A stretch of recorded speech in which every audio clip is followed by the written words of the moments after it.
Hola, soy el esgrimista José Miguel Sandoval Valdés y doy la materia de iniciación a la esgrima histórica en la modalidad del PIC-FIDE o Programa Institucional de Cultura Física y Deporte de la Universidad Autónoma de Yucatán bajo el esquema de materia libre. Llevo cerca de año y medio en este programa y lo interesante es que ahora les voy a contar cómo es que desarrollamos este tipo de materia libre en la Universidad Autónoma de Yucatán. Bien. La esgrima histórica es, como su nombre lo indica, es una esgrima en un contexto histórico. Implica el estudio y la práctica de técnicas de combate de armas utilizadas durante la Edad Media hasta principios del siglo XIX o la época de oro, y son armas como estas que podemos ver acá, que más adelante iré explicando cómo funciona y cómo se integra cada una de ellas en esta disciplina deportiva. Y prácticamente la esgrima histórica se divide en dos fundamentales importantes. Primero es el estudio de los manuales antiguos que nos dejaron los maestros de esgrima clásicos, como estos que tengo acá, que hemos conseguido para poder impartir esta materia. Y también se basa mucho en los fundamentos de la mecánica de las espadas, que son diferentes tipos de espada por cada género y por cada tipo de manual. Tenemos espadas de serrapier, sables, floretes, espadines, en fin. Estas armas son simuladores de armas reales porque no tienen filo y no tienen punta. Son armas que tienen el mismo material que un arma de museo, es material muy similar al del museo, tiene la empuñadura de madera, el peso prácticamente igual al de una espada de museo, tienen la misma proporción de equilibrio, y la única diferencia es que no tienen filo, no cortan, y tampoco tienen punta, no penetran, lo que nos permite hacer una práctica segura de este deporte. Esta disciplina deportiva busca respetar la tradición marcial del viejo mundo o de Europa. Implica estar en forma física, como en todo arte marcial, y conlleva una actividad intelectual de investigación e interpretación de los manuales antiguos para poder llevar a cabo las funciones de poder leer, entender y analizar y aplicar todos los movimientos que nos están ofreciendo estos maestros de la edad clásica de la esgrima. ¿Ok? Bueno, ahora es muy importante saber que en la práctica siempre hay que tener presente la esgrima como un medio de defensa. Lo que te enseñan todos estos maestros de esgrima clásica es que primero hay que aplicar una buena defensa para después aprender a atacar y hacer ofensas o ataques con las armas. Por lo tanto, la defensa es lo más importante en la esgrima, tanto deportiva como en la histórica. Hablemos de los manuales más estudiados en la esgrima histórica y el tipo de arma que enseñan a manejar. El manual más antiguo del que se tiene en estudio hasta ahora es el Feldbusch de la Torre, en el año de 1290.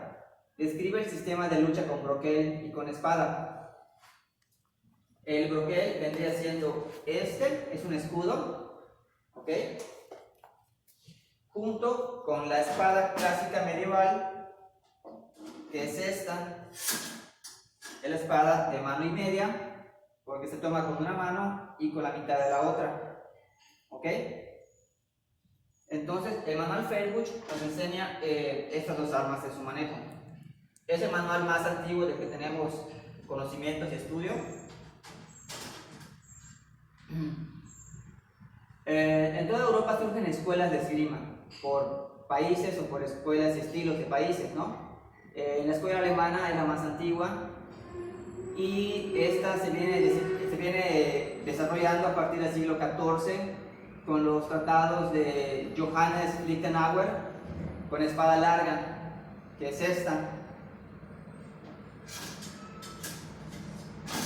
Esta es la espada larga que enseña a manejar el Johannes Lichtenauer, ¿ok? Con empuñadura de prácticamente dos manos o mandoble. Luego escriben otros manuales alemanes por otros escritores clásicos de la época, donde enseñan a pelear con cuchillo, combate a cuerpo, que es el Ringer. Tenemos el Messer, el Lusac, tenemos espadas cortas, espadas largas, tenemos lanzas, espadas bastardas, tenemos igual escudo, contra lanza, contra espada. Todas estas armas son enseñadas por los alemanes en su escuela clásica. Otros maestros importantes del siglo XV fueron Sigmund Richken, Peter von Danzig, Hans Toffer y Paul Kahl. A finales del siglo XV se forman hermandades o clubes de esgrima muy específicos en Alemania, como la Hermandad de San Marcos y la Federfechter.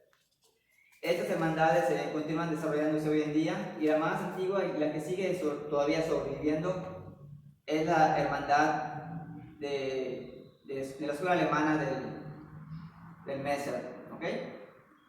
Entre las hermandades de escuela alemana, el Mensur es la más fuerte y la más vigente hoy en día. Esta hermandad enfrenta a dos personas con sable, donde tienen que darse golpes sin moverse uno del otro, y no se premia a nadie, únicamente enseña a los discípulos a enfrentar con valor y sin miedo el combate, y únicamente tienen que estar dándose golpes uno al otro sin que retroceda ninguno. ¿Okay? Esa es básicamente la hermandad más antigua que sobrevive hoy en día. Luego tenemos la escuela italiana. La escuela italiana es muy interesante, ¿no? El primer maestro en escribir en Italia fue Fiore di Liberi, en el siglo XV. Él habla sobre combates con espada larga, espada corta, armas de asta o con lanzas, espada larga. Y otros maestros de este siglo fueron Filippo Badi y Prieto Monte, que enseñaban a utilizar espadas igual en estas modalidades, pero con sus propias influencias y estilos. A principios del siglo XVI, la escuela italiana evoluciona con el maestro Achille Moroso, también con Camilo Agripa, que aportó simplificación desde las guardias, la introducción de los fondos, su visión de las matemáticas y la esgrima, que es muy importante. Utilizan mucho las matemáticas y la geometría para poder enseñar a los alumnos, y sobre todo el maestro italiano Giacomo di Grassi, Giovanni di Almonte, di Algocci, Federico Gliserio y Vicentino Saviolo, que son los maestros que continúan después de ellos practicando sus enseñanzas y aportando nuevos estilos y formas a la esgrima.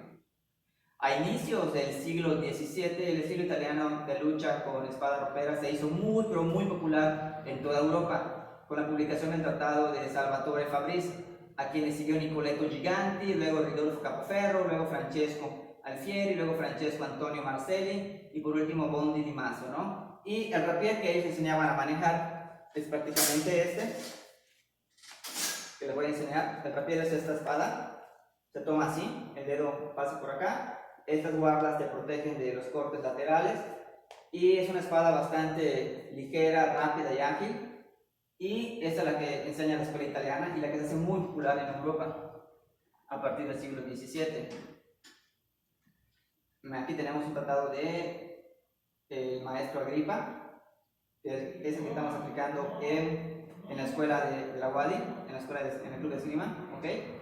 Y continuamos con la escuela española. La escuela española, tíos, como dicen por allá, es una escuela que surge a partir del siglo XV, en España sobre todo, con los tratados de la verdadera esgrima de J. Pons, y luego siguen maestros como La Torre y Pacheco de Narváez.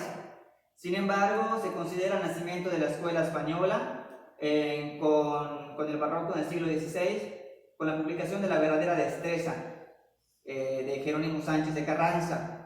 Enseña todas las armas, desde espada, daga, capa, lanza, escudo, espada y broquel, etcétera, ¿no? Hace un tratado muy general que abarca todas las armas de la época, todas, y te enseña prácticamente una filosofía, una moral, una biomecánica a desarrollar con el cuerpo y con la geometría. Es todo un concepto que engloba tanta filosofía y tanta moral, que es considerado un arte marcial compleja y sobre todo muy abstracta, y forma prácticamente un estilo de vida que lleva a los españoles a considerarse los mejores espadachines del siglo de oro, ¿no? Pero sin embargo la evolución continúa y ahí queda ese conocimiento, y ahora tenemos algunos libros acá de destreza que iremos viendo más adelante. Y pues, ¿qué más les puedo comentar? Que también surge la escuela francesa. La escuela francesa es una de las últimas escuelas en aparecer y la que perdura hasta nuestros tiempos en la esgrima clásica, ¿no? Tenemos al barroco francés del siglo XVI, desarrolla una propia esgrima con su propia filosofía y su propio desenvolvimiento, ¿no? Tenemos a maestros como Ciriaco de Bergerac, a Besnard, a Philibert de la Touche. A principios del rococó, la escuela francesa de esgrima pasa progresivamente a enfatizar el uso del espadín y posteriormente el florete. Su origen en cuanto al florete es un arma de entrenamiento para el espadín, ¿no? El florete es este es un florete clásico, se desarrolló para enseñar el uso del espadín. El espadín fue una espada en el rococó muy importante porque se arraigó mucho y desarraigó a todas las demás armas que había. ¿Por qué? Porque el espadín era muy ligero y muy ágil, ¿no? Y esto ocasiona que la esgrima francesa tenga mucha influencia hacia 1715, ¿no? Y va desplazando a las demás armas, y la ropera y el espadín son las que se quedan como armas muy arraigadas en Europa. Aunque siguieron escribiendo tratados de esgrima, de espada ropera, como Donald MacBain, Giral y Domenico Angelo, las escuelas francesas, al introducir el uso del arma más ligera, permitió movimientos más fluidos y elegantes, como les comenté, lo que fue desplazando las armas que eran más pesadas y más fuertes, ¿no? Y en esa época el francés empieza a introducir una filosofía de que le da mucha importancia a la elegancia, a la suavidad de formas, a la dinámica de la imagen corporal, el vestuario, y esto va ocasionando que el espadín tome auge y la ropera tome una idea como que de espada clásica que hay que aprender, pero no es la espada en boga de la época, sino que el espadín fue lo que fue maximizando los esfuerzos de los esgrimistas, ¿no? A lo largo del siglo XVIII, la escuela francesa se convirtió en la escuela dominante en toda Europa, hasta el punto que Angelo, el maestro italiano, escribe su tratado La Escuela de Armas en 1763 usando el idioma francés. A pesar de que él era un italiano, escribe en francés porque ya sabían todos que la escuela francesa era la que estaba en boga y la que estaba de moda, ¿no? Es un tema que igual hace que cuando escriban la enciclopedia Diderot, todo el trabajo de Angelo fuera incluido en esta obra y se le llamó La Esgrima. Y así es como se le empieza a llamar a este arte como La Esgrima a partir de su publicación en la enciclopedia Diderot. Y así se fue abandonando el uso de las otras armas considerándose poco refinadas, ¿no? Y queda el interés únicamente por la espada ropera, que es prácticamente tan rápida con una taza completa como esta que tenemos acá. Y estos ideales favorecieron que las escuelas de otros países se fueran desarrollando, quedando dominado el panorama por la escuela francesa. A partir del siglo XIX las formas restantes de esgrima evolucionan a una forma más deportiva, ¿no? Que es lo que vamos a estar viendo más adelante. ¿Y qué más les puedo comentar? Que cuando las espadas pasan a una evolución deportiva, empiezan con el florete, que era el arma usada para enseñar el espadín, y el florete pues empieza a tomar como que una morfología muy definida, y es la que influye en las otras espadas que van pasando a la esgrima deportiva. Mientras disminuye gradualmente las formas que podían tener un uso militar, porque el sable y la lanza de caballería eran muy usados por los militares, pero con el mejoramiento y el perfeccionamiento de las armas de fuego, estas armas pasan a un segundo término únicamente como defensa de última instancia en los combates de cuerpo a cuerpo, y poco a poco se va perdiendo la esgrima clásica de aquellas épocas tan bellas, ¿no? Durante el siglo XIX se convirtió en una actividad puramente deportiva, ya no había más torneos de duelos, ya no había más formas de llevarla y portarla contigo como la espada ropera. La espada ropera se llamó ropera porque se llevaba junto con la ropa, era como un accesorio más de la ropa en la época de oro de España. Y esto va ocasionando que se vaya perdiendo esta injerencia y esta proyección de la espada, y únicamente se convierte en un deporte para duelos. De hecho, los duelos, a pesar de que continúan por principios del siglo XIX, dejan de utilizarse porque inclusive las pistolas van reemplazando a la espada en los duelos, y ya los duelos eran con pistola, lo que pues va haciendo que la espada vaya quedando un poco atrás en cuanto al desarrollo y la cultura de las armas. Ahora bien, también puedo comentarles que actualmente la esgrima evoluciona a un deporte olímpico, reglamentado con un estilo bien definido y una multitud de seguidores en todo el mundo, que se conocen como tiradores o como esgrimistas deportivos o olímpicos. Estas dos armas son la evolución que pasa de la esgrima deportiva a lo que es hoy conocido como florete, acá arriba, y acá tenemos a la espada. Estas armas son prácticamente las que se usan hoy en día, con sistemas de puntuación eléctricos, con un sistema que tiene un botón que se presiona cuando hace contacto y ocasiona que se marque un punto en el indicador. En México tenemos igual un poco de evolución de esgrima histórica con el Tratado de Sable de Don Simón Frías, que en 1809 hace el primer tratado en América y sobre todo con ilustraciones, muy interesantes las ilustraciones, por cierto. Voy a mostrarles unas. Acá tenemos un tratado hecho con ilustraciones grabadas sobre placas de metal hechas por un mexicano, y este mexicano pues hizo el primer tratado de América, que es muy importante mencionar. Se llama Tratado Elemental de la Destreza del Sable por Don Simón de Frías. Este tratado igual vamos a estar tratando de estudiarlo. Lo que pasa es que el sable requiere una mayor protección en cuanto a la práctica de esgrima, porque los tajos son muy fuertes y el sable tiene más contundencia porque se corte. Es algo que vamos a ir manejando más adelante, no por el momento, por el nivel de protección que implica, ¿no? Bien, continuamos. Ahora, todo esto que les he contado se traduce después hacia un deporte. ¿Cómo surge todo este conocimiento de armas antiguas hacia un deporte que hoy se conoce como esgrima histórica o kima? Consiste en una reconstrucción histórica de la práctica de esgrima tal como fue codificada en los tratados del medioevo, el Renacimiento y la época de oro. A finales del siglo XIX se produjo un interés, un resurgimiento de estos manuales, de estas culturas, y así es como surge un nuevo auge del conocimiento antiguo hacia las técnicas marciales de combate para guerra y para realmente funcionar como un arma que sea eficiente en 2 o 3 movimientos, ¿no? En Francia, la Academia de Armas hizo en 1880 a 1914 muchos estudios sobre esto. En Inglaterra, Alfred Hutton escribe libros de historia de esgrima antigua, realizando demostraciones públicas con las técnicas reconstruidas para enseñar este tipo de armas. Aquí tenemos el tratado de Hutton, donde enseña a manejar el sable usando técnicas antiguas de sable polaco y otras opciones que se habían dado en la época. Y él escribe un tratado sobre esto y lo va exhibiendo en diferentes lugares de Europa, y aquí empieza a tomar auge esta cultura de la esgrima histórica. A lo largo del siglo XX se prosiguió con la investigación de estas formas de arte marcial por académicos y catedráticos con acceso a fuentes históricas en bibliotecas antiguas y colecciones privadas. Sin embargo, el interés no fue tan importante porque estos eran académicos y catedráticos, no eran deportistas de fondo. Y pues ahí perdió un poco el impulso que agarró esta tendencia, ¿no? Hasta que durante las décadas de 1970 se produjo un nuevo impulso al estudio de la esgrima histórica.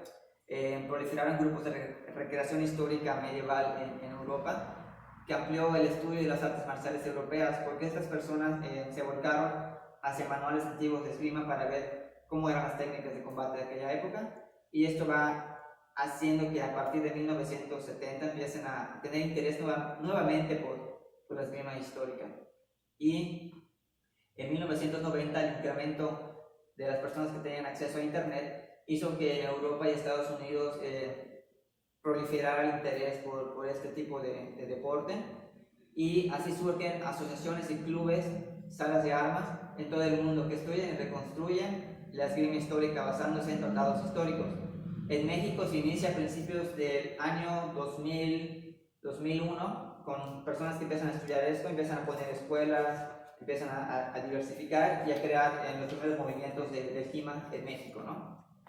Las principales disciplinas que se estudian ahora en nuestro país son espada ropera con daga, espada de mano y media, sable polaco, espadín, espada y broquel, y la pelea cuerpo a cuerpo que es llamada rinque. Tenemos igual otras modalidades de espada que están empezando a estudiar, como el rescate de la cultura azteca con el macuali, y espadas prehispánicas, entre otras, ¿no? El universo de Kima incluye a personas que son académicos, historiadores, que se encargan de investigar y estudiar traducir e interpretar los manuales antiguos, como pueden ver acá. De hecho, este manual es un manual original de principios de 1800, es un manual francés, está escrito en francés, y sería interesante que algunos de nuestros colegas historiadores de la UADY se acercaran a nosotros para poder traducirlo y poder aplicarlo como una nueva modalidad de la esgrima UADY, ¿no? Es un manual bastante completo. Estoy buscando una ilustración para que vean. Acá hay una. Aquí traigo una ilustración con la explicación y anotaciones del antiguo dueño del libro. Este libro perteneció a un maestro de esgrima de Yucatán, que conseguimos en un anticuario, escrito en francés y muy bueno, ¿no? Recomendaría que si alguien está interesado en traducir, pues sería un buen momento de contactarnos para que las materias libres de la UADY tengan ya más difusión y tengan un mayor impacto en el desarrollo del esgrima a nivel nacional, ¿no? También tenemos en el universo del esgrima, tenemos a tiradores, que son los que se encargan de practicar con las armas en sparring, en pareja y en torneos, y desarrollan técnicas siguiendo los manuales. También tenemos herreros que desarrollan las armas siguiendo los modelos más afines a lo que eran antiguamente y a las armas de museo.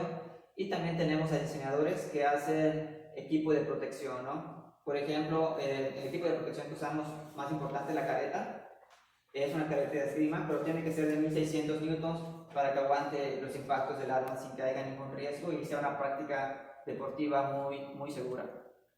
El equipamiento, como les mencioné, es el que se usa en esgrima deportiva, aunado a otras protecciones, como son la gola, que protege la parte del cuello. A la careta se le pone un cuero muy grueso que va por acá atrás para proteger la nuca. Se usan rodilleras, se usan coderas, se usan cinturones para el estómago que son muy gruesos. Se usa igual, en algunos casos, armaduras debajo del chaquetín, armaduras tipo motocross. También se usan zapatos que tengan una buena adherencia, se usan calcetas. La idea es no dejar ninguna parte del cuerpo al descubierto para evitar cortes y roces, ¿no? Y ahora lo más importante es explicar cómo llega el JIMA o la esgrima histórica a Yucatán. Bien, esta es una historia un poco rápida y muy reciente, ¿no? En agosto de 2018, el Patronato Cultural Sandovalis y la Secretaría de la Juventud de Yucatán organizan el primer seminario de esgrima histórica para nuestro estado. Traen a los maestros del Club Masa de Plata de la Ciudad de México, que son León Vanegas y Pablo Barrera, quienes durante una semana de intenso entrenamiento capacitan a 11 esgrimistas dando una cátedra de espada y media, de sable polaco y de rapier, así como rapier con capa y rapier con daga. Estos entrenamientos continúan por una semana, luego termina y se da un curso especial para instructores en el nivel de iniciación deportiva a JIMA en estas tres armas, y este curso de instructores lo toma el licenciado Manuel Lara, la psicóloga Teresa Paul y yo, un servidor, y estamos ahora impartiendo el curso en el PIC-FIDE a partir de este curso que nos han dado, ¿no? Nos organizamos posteriormente para mantener activo todo este conocimiento de ese nuevo deporte, sobre todo en Yucatán, ¿no? Involucrando a los historiadores Jorge Canto y Daniel Hernández, que tomaron el curso junto con nosotros y los demás esgrimistas, y hicimos un círculo de estudio para continuar con esta disciplina junto con los otros esgrimistas que tomaron el curso y que tenían el tiempo suficiente para poder ir aportando más conocimiento y práctica a ese deporte. Poco a poco y a base de esfuerzo fuimos adquiriendo manuales de esgrima histórica, como pueden ver acá, tenemos algunos manuales, estudios sobre manuales, y también adquirimos un rapier que es este que tenemos acá, el primer rapier que compramos. Se compró por internet, es un rapier certificado para la práctica de JIMA.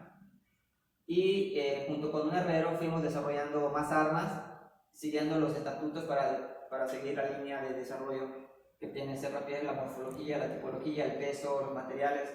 Este herrero es un herrero de pluma, y también trabajamos con un herrero de Ticul que forjaron las hojas completamente a mano con un buen temple, y después fuimos buscando cómo hacer las guardas en acero inoxidable. Luego hicimos las empuñaduras con madera de encino. ¿Por qué madera de encino? La madera de encino es una madera muy fuerte y muy resistente que es idónea para poder trabajar y que tengan buena resistencia. Y también hicimos los pomos con torneros, siguiendo las formas clásicas de los modelos de Renacimiento. Y así fuimos trabajando para tener todo nuestro material de equipo, usando igual el material que nos aporta la WADI en la sala de armas que tiene en la unidad deportiva, y fuimos agregando mayor protección, y así fuimos desarrollando de esa manera el primer acercamiento de Jima a Yucatán, ¿no? Y empezamos a practicar esgrima histórica desde la escuela italiana, que es la que aprendimos con nuestros maestros de masa de plata, y estamos haciendo ahora el rapier con daga, rapier con capa y rapier con rodela, que es esta parte.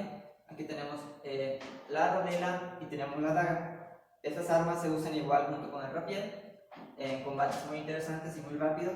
Y pues nada, eso es lo que yo quería comentarles y decirles que en esta cuarentena en la UADI se está enfocando mucho en desarrollar que los jóvenes practiquen deporte con su programa Big FIDE, y les invito a unirse e integrarse a estas nuevas disciplinas como materias libres que están ofreciendo para todos los jóvenes de la universidad, y que puedan tener un mejor estilo de vida, más sano y más saludable.